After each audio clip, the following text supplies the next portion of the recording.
In a world full of sedans, why drive something boring when you can drive something super fun? The 2026 Kia K4 Hatchback is a hot hatch. It looks cool. It gives you the space and the storage that you want and that sedan ride that a lot of people like. And this is a very youthful car with a ton of personality, and it's quite distinctive. Starting up front, you've got the LED headlights with the opposites united design, which is that long LED light that runs across the front and that Kia logo. It looks like a K4 because it is in the front. LED stacked lights and very cool DRLs run all the way across the front of the car. That two-tone splitter gives it a really nice, unique design. Under the hood are two engine choices, a 2-liter engine with 147 horsepower and 132 pound-feet of torque. This 4-cylinder engine comes front-wheel drive only, no all-wheel drive option, and it has a CVT transmission. Or you can get our test vehicle, which is the 1.6-liter turbocharged 4-cylinder engine with 190 horsepower and 195 pound-feet of torque. It does have a sport-tuned suspension, so it turns on the fun factor with a conventional 8-speed automatic transmission with a 0 to 60 time of 7 seconds. Also, there is a GT line and a GT line turbo, which has a more sophisticated multi-link rear suspension. All of them come front-wheel drive only, and they ride on 18-inch alloy wheels. Black 18-inch alloy wheels are on our test vehicle. The side of this vehicle is quite unique, and this is where you're going to see that floating roof design. Big piece of glass about halfway back to the middle seat, and then that floating roof line, which I really like. Silver around the bottom, black across the top, black mirror caps with turn signal indicators built in. The side mirrors do fold in, especially in tight parking spots. Inside the vehicle, it's pretty cool as well. Inside the Kia K4 Hatchback, it's modern, it's stylish. Love the two-tone interior materials, Syntex material, which means that it is a manufactured material, but it's easy to clean, which is important. And our vehicle is a GT line, and that is embossed into the seats as well. I do like the two-tone steering wheel. Flat bottom makes it easier to get in. The flat bottom top actually makes it have better visibility.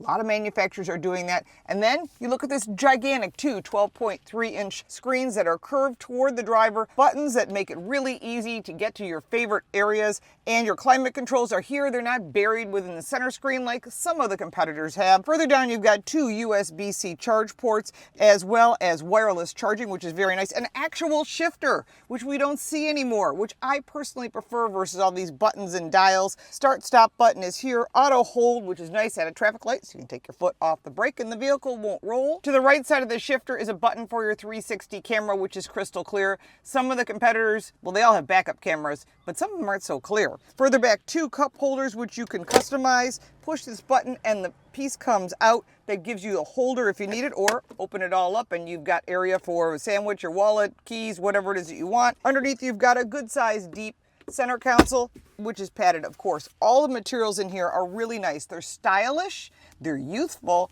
and this is what this consumer actually wants. The driver's seat is power with lumbar. The passenger seat, well, that's manual and no lumbar. But there is a big plus: heated and vented seats on both sides and a heated steering wheel, and there's 2 positions for memory seating on the driver's side. The door handle for the second row is up high, and it's integrated into the frame of the door. In the second row, there's some nice features.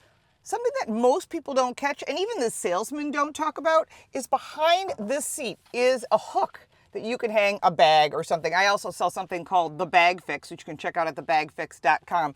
But it's a great place to hang things because there really isn't pockets behind the seats. Nothing on the driver's side. On the passenger side is netting. Not a lot of storage. This will allow you to hang a bag here. You have vents back here behind the center console, 2 USB-C charge ports, and a little storage area. The seats fold down 60-40. There is a center console that does have 2 cup holders that are integrated into this, which of course fold up. Again, that two-tone coloring comes back into the second row. So style is not just in the front, it's in the back.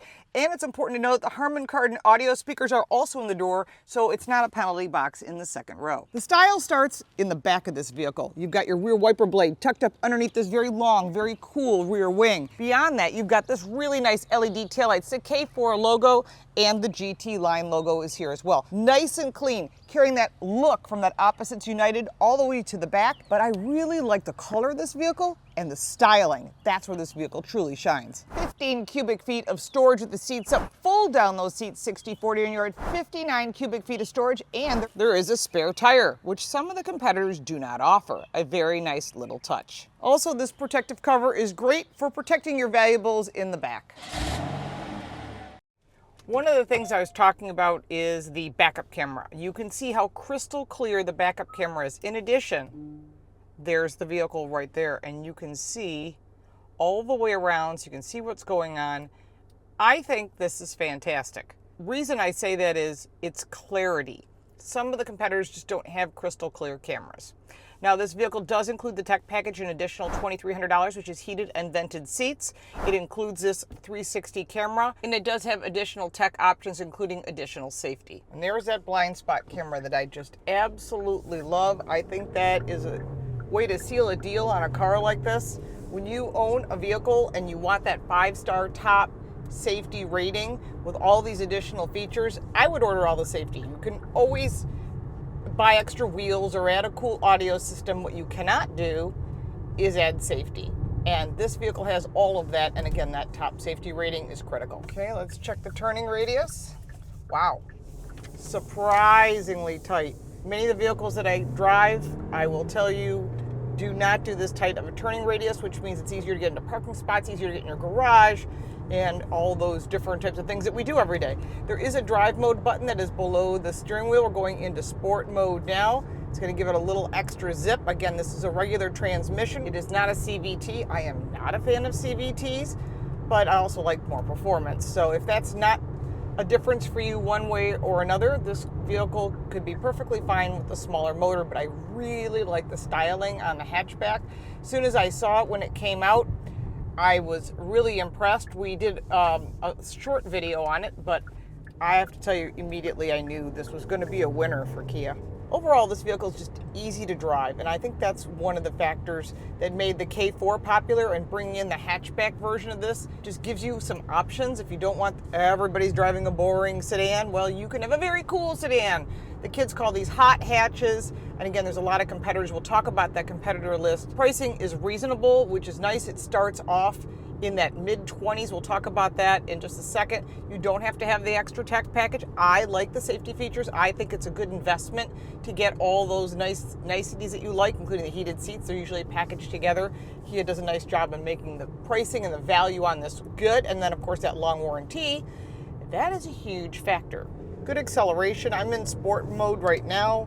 If we drop down to the normal mode, we're driving about 45.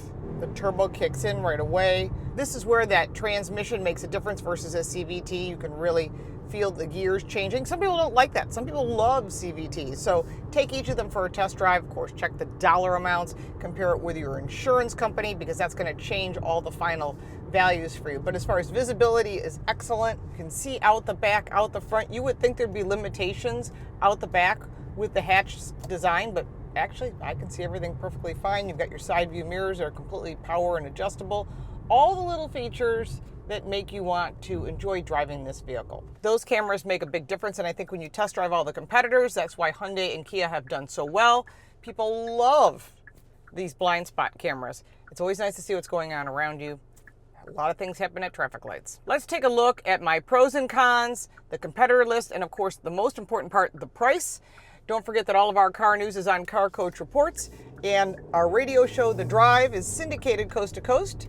But if you haven't heard it on air, you can listen to it on YouTube, and you can watch it as well at The Drive Car Show. The Kia K4 Hatchback is the athletic counterpart to the K4 sedan, which features a distinctive floating roof design. The K4 lineup offers 16 standard safety features and up to 29 available additional safety features if you want to have the safest car on the road. The warranty on the K4 Hatchback is 10 years, 100,000 miles, which is what Kia is known for. It does not include complimentary maintenance. The hatchback comes in different trim levels. The EX at $24,990, which is a very value-based entry price. The GT line, which is $25,990, and our test vehicle is the GT Line Turbo, which is $28,890. Our test vehicle had a few options on it, bringing it to $32,870. Overall, I love the modern styling of the hatchback. I think it's something that we've been missing on the roadways for a long time. There are a few competitors in this category. We'll give you that list in just a second. I do like the space that's in the second row, so adults can sit back there comfortably, and the technology is easy to use, and those blind spot cameras are top of the line. Plus, it's got a 5-star crash test rating, which is what you want when you're buying a daily driver. On the negative side, well, the only thing I can think of that really stands out to me is there is no all-wheel drive option, which is kind of disappointing. If this had an all-wheel drive, I think they'd even sell more of them, but maybe we'll see that in the near future. The competitor list includes the very popular Honda Civic, the Mazda 3, the Toyota Prius, Volkswagen Jetta, Hyundai Elantra, Subaru Impreza, and the Nissan Sentra. Overall, the 2026 Kia K4 Hatchback fills a void that has been needed for a long time. We are asking for hatchbacks. They look cool. No more driving boring sedans. It is modern, it is stylish, and it gives you all the technology and the safety that people want at a very reasonable price. And I think they're going to do pretty good with the K4 Hatchback. There's more details down in the description, as well as all my social media. And if you'd like to support our channel, you can buy me a cup of coffee. That's down in the link below. I'm Lauren Fix. Thanks so much for watching.